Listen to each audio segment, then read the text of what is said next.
ఏమిటండి ఇది? ఎందుకు ఇలా బట్ట బయట కార్ ఆఫ్ చేశారు? అందుకే చూడు, మనకు శోభనం గది ఎక్కడ అమరట్లేదు. పెద్దలంతా కలిసి మనకి పెళ్లి చేశారు కానీ శోభనం మాత్రం ఈ కార్లోనని వాడు రాసి పెట్టాడని వీడికి ఇప్పుడే తెలిసింది. అయ్యో దానికి ఎందుకండి నా కాళ్ళు? పేపర్. ఓహో ఇదెందుకు? అయ్యో గ్లాసులు ఎందుకండి మూసేస్తున్నారు?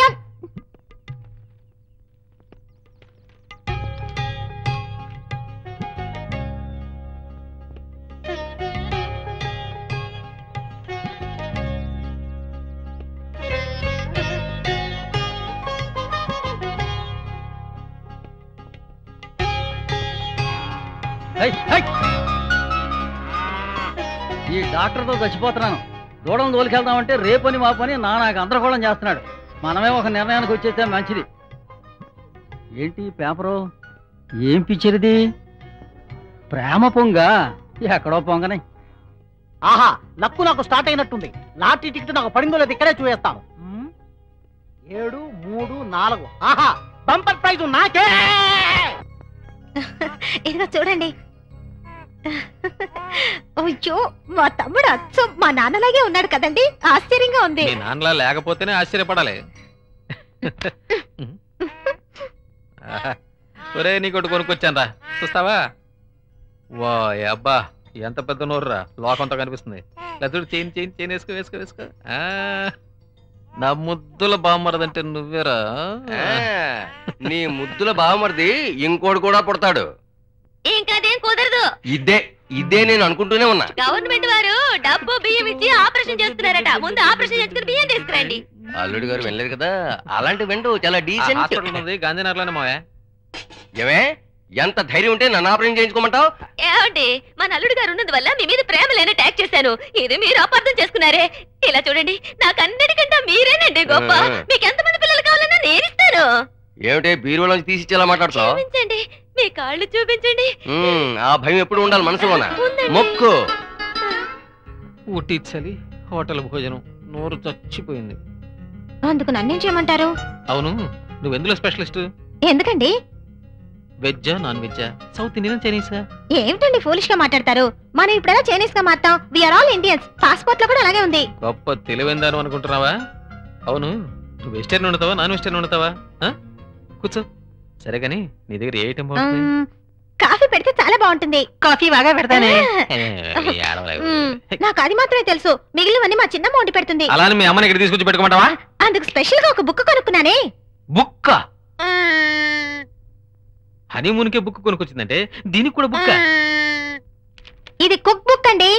నువ్వు బుక్ అన్నప్పుడల్లా నాకు బక్క బక్కను కొడుతుంది. కాస్త కాఫీ పెట్టేవరాదు? అదే చేస్తున్నానండి. కాఫీ పెట్టడానికి ముందు స్టవ్ వెలిగించవలెను. కాఫీ కూడా బుక్క? ఎస్. తర్వాత నీళ్లు. అమ్మయ్య, నీళ్లు రెడీగా ఉన్నాయి. నేనే పెట్టాను. నీళ్లు కాగిన వెంటనే 300 పడేయాలి.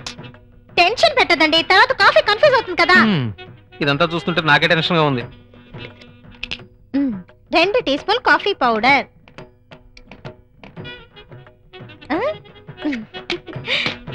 తర్వాత sugar. Okay, 2 teaspoon sugar. తర్వాత కాఫీని ఫిల్టర్ చేయాలి. ఈ కాఫీ తాగితే మన పని క్లోజ్ రా బాబు. ఫిల్టర్ కనిపించడం లేదే, ఏం చేయను?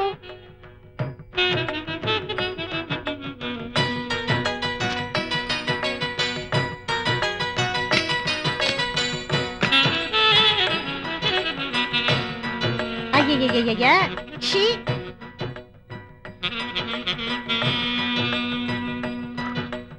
అయ్యో అసహ్యంగా ఉండండి. అసహ్యం అనుకుంటే ఇంత అద్భుతమైన కాఫీ నాకు దొరుకుతుందో చెప్పు. ఇది బ్రూ కాఫీ కాదు. I like it. క్లీన్ చేస్తున్నావా? బాగా క్లీన్ చెయ్యి. చెప్పండి, ఈయన బాడీలో ఏమిటి ప్రాబ్లం? నాకు బాడీ లేదనేదే ప్రాబ్లం డాక్టర్. ఊరుకోండి డాక్టర్. ఈయనకి 2 రోజులుగా కోల్డ్ ఫీవర్. ఎస్కోల్డ్ ఇచ్చాను. లైట్ గా ఫీవర్ ఉంది. క్రోసిన్ వేశాను. కడుపు నొప్పి అన్నారు. బరాల్గాని ఇచ్చాను. తర్వాత ఏమి ఇవ్వాలి? నాకు ఫీజు ఇవ్వాలి. ఏమిటి డాక్టర్ ఇది? అన్ని రోగాలకి తనే మందిస్తానంటుంది. మీరేం మాట్లాడలేదే? సార్, మీ ఇంట్లో పర్వాలేదు, చాలా ఇళ్లలో హార్ట్ అటాక్కే మేమే ఆపరేషన్ చేస్తామంటున్నారు. ఈ రోజుల్లో సెల్ఫ్ మెడిసిన్ ఇవ్వటం ఆడవాళ్ళు ప్యాషన్ అనుకుంటున్నారు. అది కొన్నిటికి పర్వాలేదు. వ్యాధి ఏమిటో తెలియకుండా మెడిసిన్ ఇస్తే అది చాలా విపరీతానికి దారితీస్తుంది. అందుచేత 1-2 సార్లు చెకప్ చేయాలి. ఈయన ఫీజు ఎక్కువ గుంజడానికి ప్లాన్ వేస్తున్నారు. లేవండి వెళదాం. ఇందులో 50,000 రూపాయలు ఉన్నాయి.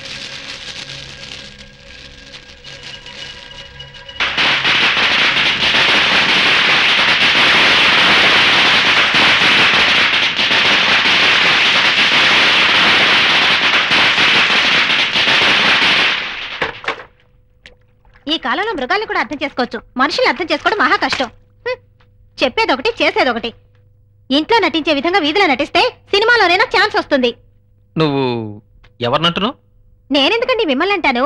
మీరేమిటి కట్నం వద్దంటూ ప్రతి మాసం వడ్డీ వసూలు చేస్తున్నారా? కట్నం తీసుకునే వాళ్ళని సంఘద్రోహులని అనుకునేదాన్ని. అయినా నిన్ననే తెలిసింది, ప్రతి మాసం ఈ విధంగా వసూలు చేసే కంటే మొట్టమొదట కట్నంగా తీసుకునే వాళ్ళే ఎంతో మేలు. ఇలా చూడు, నా మాట విను. అప్పుడే నీకు. మీరు నాకేమీ చెప్పొద్దు. మీ నాటకాలు గ్రహించకపోవడానికి నేనే ఫూల్ని కాదు, నాకంతా తెలుసు. నేనే నాన్న మాట్లాడుతున్నాను. నాకేం చేటు? క్షేమంగా సంతోషంగా హాయిగా కలకలాడుతూ ఉన్నాను. ఎవడు ఊరికేలా కట్టబెట్టారు? నెలెలా కట్టలు డబ్బిస్తున్నారుగా, మరి చూసుకోకుండా ఎలా ఉంటారు?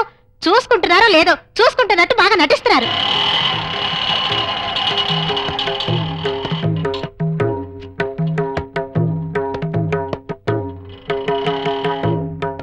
మీను, ఏడోకు మీను, ప్లీజ్ నా మాట విను. మీను, ఏమిటమ్మా అర్థం లేకుండా ప్రవర్తిస్తున్నావు? అల్లుడంటే ఏమనుకున్నావు? మావయ్య, అల్లుడు, నువ్వు నాకు వాగ్దానం చేసిన మాట వాస్తవమే. అది అర్థం చేసుకోకుండా మా అమ్మాయి నిన్ను ఇష్టం వచ్చినట్టు మాట్లాడుతుంటే వింటూ ఊరుకోవాలా? అల్లుడు, నేను సత్యాన్ని మూట కట్టి పక్కన పెట్టేశాను. ఎందుకంటే నాకు వేరే మార్గం లేదు. అమ్మా, అల్లుడు పెళ్లి చూపులకు వచ్చేటప్పుడు నేనేమన్నాను తెలుసా? చూడబ్బాయి, నేను నా కూతురు పెళ్లి కోసం బెనిఫిట్ ఫండ్ లో డబ్బు వేశాను. ఇప్పుడు ఆ బెనిఫిట్ ఫండే డబ్బు లేకుండా పోయింది. వాళ్ళు నా డబ్బుని 10%, 20%తో 2 సంవత్సరాల తర్వాతగానే ఇవ్వలేమన్నారు. అందుకే ఈ పెళ్లి 2 ఏళ్ల వరకు చేయను అన్నాను. అందుకు తను ఏమన్నాడు తెలుసా? చేతిలో డబ్బు లేదని పెళ్లి ఆపు చేయకండి, డబ్బు నేనిస్తానని చెప్పి 10 లక్షల రూపాయలు కట్టలుగా ఇచ్చాడమ్మా. అమ్మా, ఇప్పుడు పేపర్ తెరవగానే తిండికి లాగా తెస్తారు చూడు, వాళ్ళ లిస్టు కంటే వరకట్నాలు ఇవ్వలేక తెచ్చేవాళ్ళ లిస్టే చాలా పెద్దమ్మా.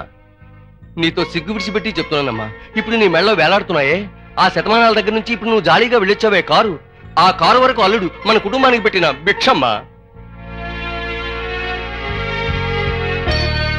ఇంటి నుంచి వెళ్లేదానికమ్మా కన్నతండ్రి కట్నమిచ్చి పంపుతాడు, కానీ ఇంటికి వచ్చేదానికి దక్షిణిచ్చి తెచ్చుకున్నాడమ్మా ఉత్తముడు. నిన్ననే బెనిఫిట్ ఫండ్ వాళ్ళు 50,000 ఇచ్చారు. నేను ఉప్పు కారం తింటున్నాను కదా, నాకు పౌరుషం ఉంటుంది కదా, అల్లుడు ఈ డబ్బు ఉంచుకొని చెప్పాను.